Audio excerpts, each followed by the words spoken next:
All right, good afternoon, everyone, or good morning. Thank you for coming out for this press conference. We called upon this press conference for sake of bringing more clarity to the nature of Broward Sheriff's Office preparedness as it relates to this COVID virus. Over the last 48 hours, there has been a lot of rumor mill and political conjuncture presented off as to the preparedness of this agency, and it has impacted the confidence of the community as to whether or not we are prepared. It has also impacted the nature of camaraderie within this agency. And this has been sparked off by a member who is supposed to represent the very best of our organization, which is our law enforcement personnel, who put their lives on the front line. And so I am compelled to stand here as the sheriff during a time where we are impacted on a worldwide pandemic, where the threats that we face are not exclusive to this agency or this community, but yet I have to take 20 minutes out of my time to rectify a gross response to this community. And so I will start with the facts of what we've done in this agency to safeguard and protect the men and women that is protecting this community.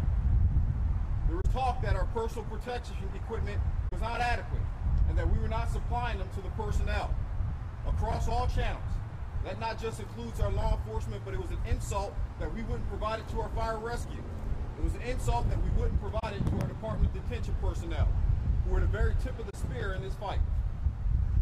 And from a time frame of February 1st through April 6th, we have dispersed over 25,263 N95 masks to our first responders.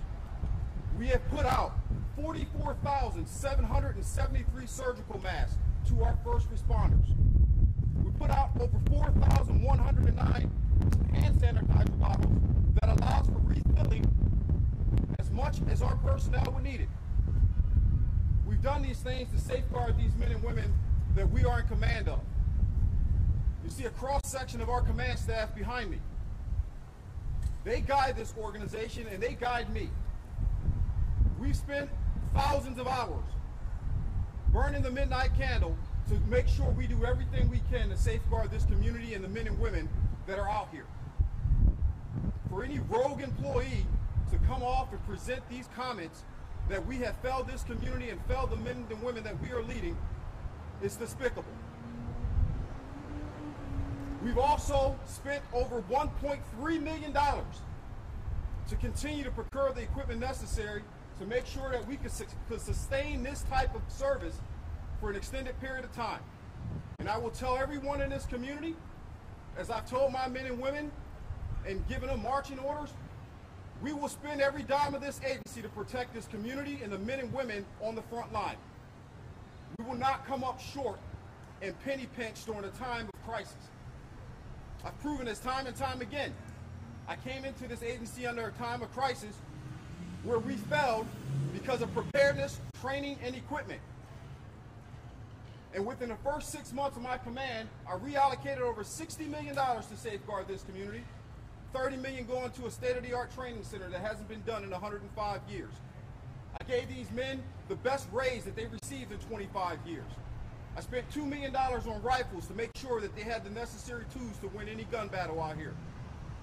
I spent another $1 million+ on our school systems to supply necessary bleeding control kits, which has been ignored not only by previous administrations, but a multitude of elected officials and others across this country. Spending is not an issue for me. I came in with a focal point to make sure we safeguarded this community. That has not changed. I made a commitment that we will never put politics before public safety in this agency or in this community again. But yet I have a rogue employee who decides to politicize and capitalize on a moment when we lost one of our own. How is this impacting our community? How is this impacting our first responders? We currently have 547 employees who are impacted by this COVID-19. 300 of them are currently being monitored. 36 have tested positive. 210 so far has returned to duty. And one has died.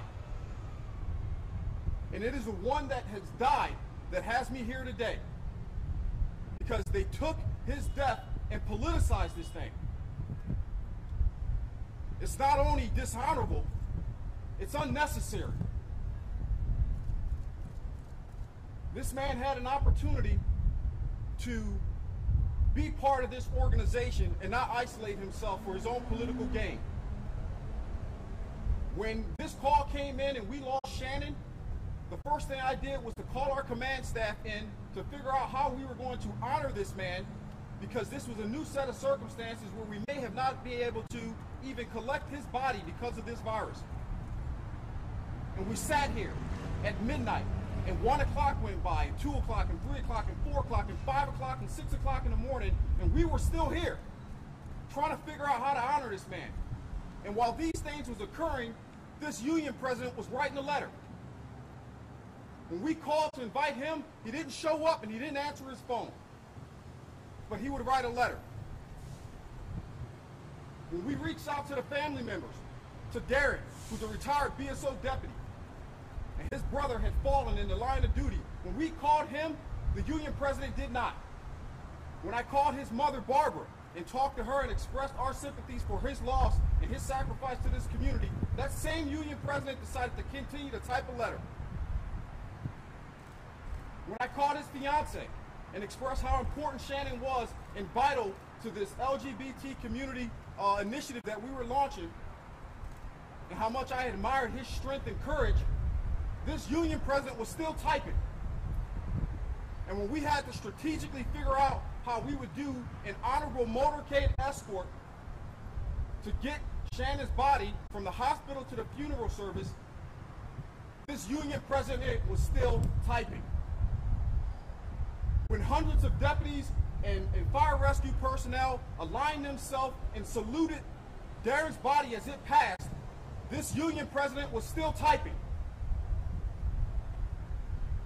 We do not have time to play games with politics when we are in a major crisis in this community, in this country, and on this planet. There's no dignity in what has been launched here. And it has been a personal attack on me for sake of politics since day one. For over a year, I have brought back honor to this organization, rectifying things that were just gross. Deputies failing to enter into a building. And when I fired them, this union president said I was wrong. Deputies slamming young men's heads into the ground. When I fired them, this union president said I was wrong. Deputies abusing the most gross type of impact, beating people in handcuffs. And when I fired them, this union president said I was wrong. And I have accounts and accurate information where he has strategically set out his agenda to make sure I would lose this primary. And the public will have access to that as well. But we cannot move forward in this community and focus on the things that we need to do so long as we're going to allow someone to actually violate not only our policies, but violate decency. And I will have none of it. I've talked about accountability and transparency since I've come here. I have not yielded on that, and I am not going to yield for an individual. And so he too will be held accountable. These men and women behind me deserve a hell of a lot better. Not just from the deputies who they're serving, but for everybody who is concerned and worried and stressed out as to whether or not they're doing their job. They're getting it done. I hate that we have to be here where we haven't even honored our man yet. We haven't even had a chance to bury him. But yet we're standing here talking about politics. And so I'm done with it. If you have any questions for me, I'll take a few. Sheriff, just for clarity, you are talking about Jeff Bell, correct? Yes, I am talking about Jeff Bell. What is it is there something you're looking for him to do or say at this point? There's nothing for him to do or say at this point, and there shouldn't have to be. What I would have loved to see happen out of him is that he would have called these family members who lost their loved one. I would have loved for him to stood by in unity with us when we're honoring somebody who died. I don't need to be liked. I don't need to be his friend. That's not what it's about when we sign up in this uniform. To personalize this and to abuse the trust that these 1,400 or so deputies have put in him as the union president, it's despicable. What validation or justification could anyone articulate for dishonoring Shannon? Sir?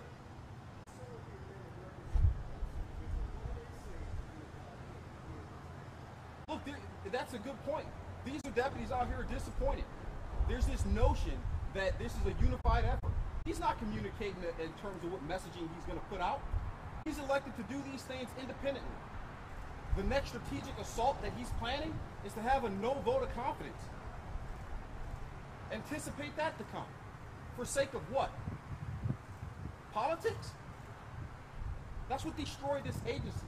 That's what allowed for 17 people to die. That's what allowed for so much misconduct and abuse of management, misuse of funds, millions of dollars that continue to scar this agency and therefore this community. When are we going to get rid of politics?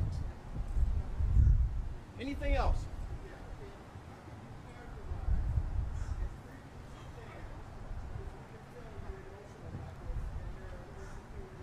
I'm emotional about my people. I'm emotional about honoring this job. This is an ancient profession in which we've taken forth. I believe in the nobility of this. I'm still in uniform. I'm still out running around chasing people. I'm still risking my life with my men and women. Where the tradition is to take on the political role and sit in the skybox upstairs. But I don't believe in that notion of leadership.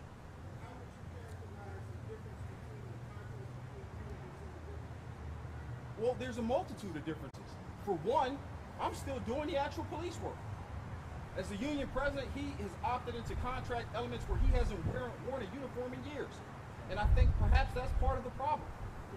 That you distance yourself and forget what it's like to be on these streets. That you distance yourself and forget about the risks that people are taking on.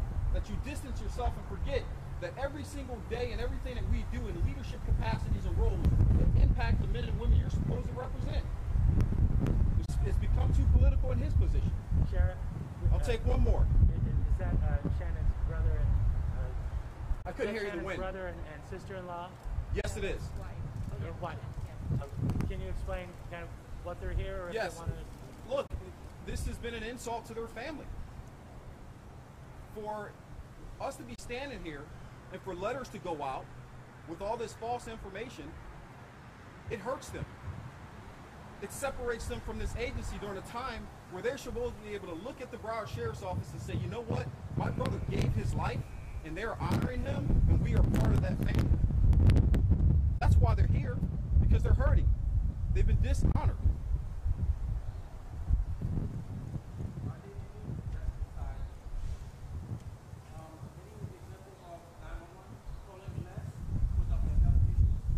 Well, thank you for the actual question related to operational aspects. Yes, we are getting a hybrid of calls for concerns related to COVID-19. That hasn't changed. And we've also seen that there's been this level of, at times, one of our union presidents who actually does a great job, Jason was talking about just a few days ago, that we've seen people who are afraid to call 911 because they're not certain as to whether or not we can safeguard ourselves, and therefore are we going to impact them when we arrive on scene. So this has such an impact on this entire community that it has to be rectified here today. All right. Thank you all for coming out.